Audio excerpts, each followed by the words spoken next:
What's up YouTube? Welcome back to my channel. This is Darius and today I'm doing a review. Now I know that I said that I don't do reviews on my channel and that still stands. Like I'm not really going to be doing review videos and stuff in the future, but I figured that this is something I kind of wanted to talk about because I've actually been using this lens for about more than a year now, and I feel like I can kind of talk about it and give like my thoughts and opinion on it, but I'm not going to get too technical about the lens. It's just more about like my experience and what I love and what I dislike about the lens.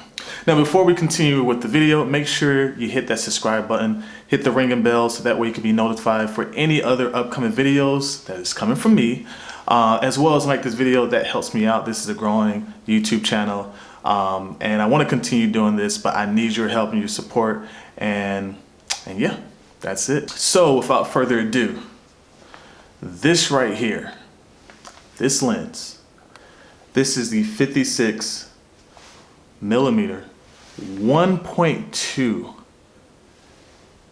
f-stop prime lens from Fujifilm.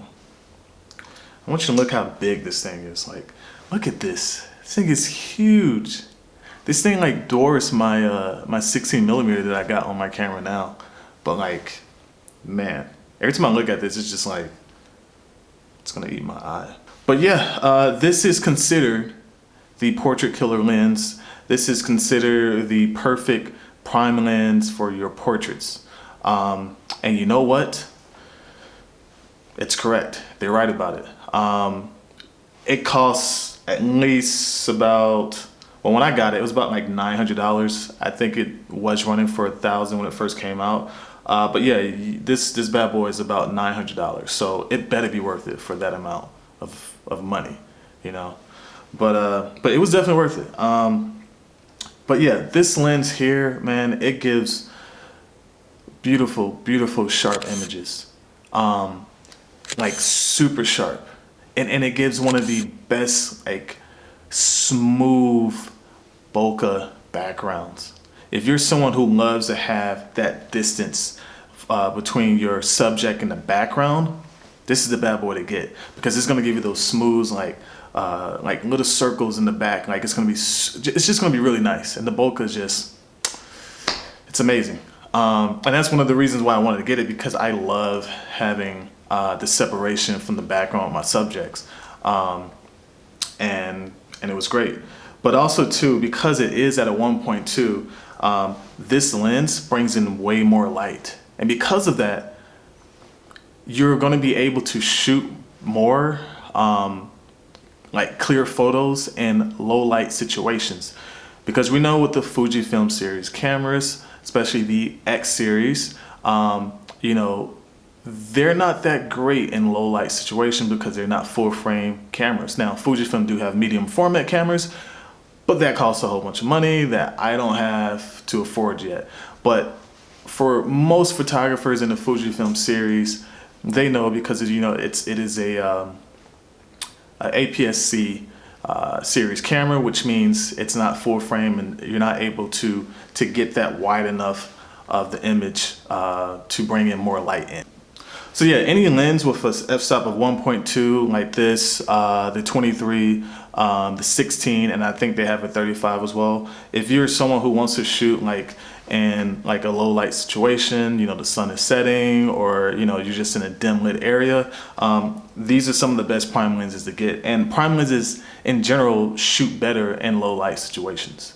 Now this was my first prime lens ever, and now I don't use it as much, but when I was using it, or when I still do kind of use it for a couple of my photo shoots, like I usually pop this in for at least like 5 or 3 shots in there, just so I can have a different, a change of pace with the photo shoot that I'm doing, you know, and just have like that different dimension when I'm shooting wide, because I usually shoot wide for most of my portraits.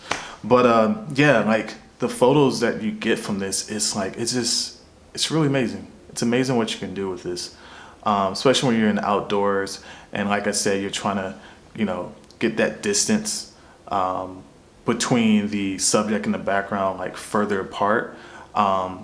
it's just it's really, really amazing with the quality that you get from this lens. Now, the thing is, now when you're shooting in a studio, you want to make sure you aren't shooting at these f-stops of like 1.2, 1.4, you know, f-stop 2 even, because you're in a studio, so the background really doesn't matter. So it's always best to kind of go up to like a 5.6 or an 8 or something like that. That way you can still get the sharp images, and you don't have to worry about like the background being blurred out, because it's really not going to be, because you're in a studio situation with a backdrop and everything. So yeah, that will kind of defeat the point there. Mainly like this f-stop, this wide of an f-stop at 1.2 is best in like outdoor situations. But yeah, I mean, I think that's pretty much all I have to say about the lens on the good front. It's an amazing lens. Like it does the job. But I guess let's go ahead and talk about the things that I kind of dislike about the lens.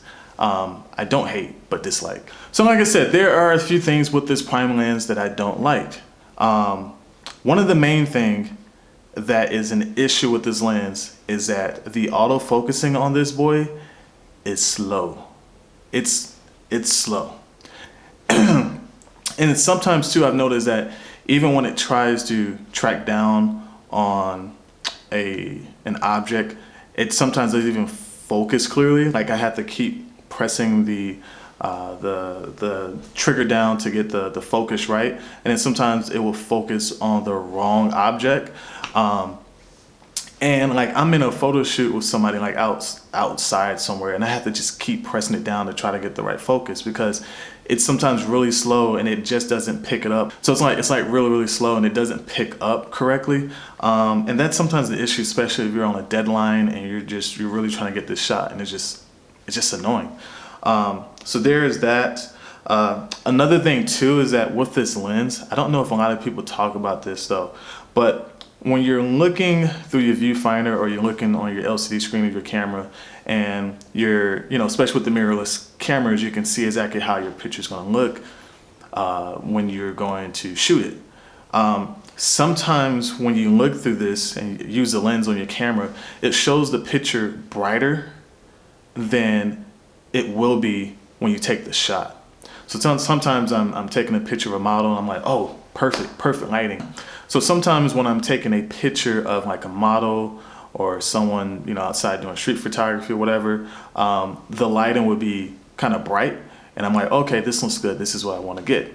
As soon as I take the photo and I look at the picture, it's kind of dark, and sometimes it's overexposed. So I don't know what it is, but like it doesn't really give off the correct lighting that you're going to get, especially with a mirrorless camera. You should be seeing exactly one-to-one of what your image is going to look like, and this isn't always accurate. And another thing I dislike about it is that this thing is loud. When it tries to autofocus, it is super loud. Sounds like a freaking like engine motor, and this little small lens is like, why is this thing so loud? So that's also an issue too, especially like if I am trying to do street photography, I want to be as quiet as possible. And this thing like, and it's like, oh my gosh, like, well, everybody can see me now. But yeah, I think that's it really. Just not like a lot of things I dislike about it. I mean, most of the things I talked about were really like good things. And yeah, like I said, this is a very, very good prime lens.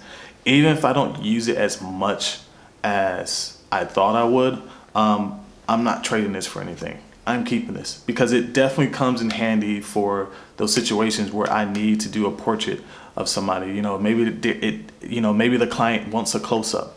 This is the lens I'm going to use for that, and it's going to give me the look that I want out of my photos.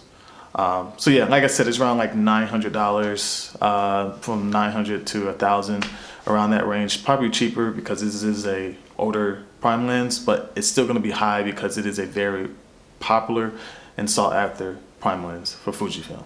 So yeah, guys, if you like this video, like I said, this is not a review, so I'm not giving it no 5 out of 5 stars or 8 out of 10. No, this is just kind of sharing my thoughts and kind of like, I guess, my review of the lens. So should I give it a rating?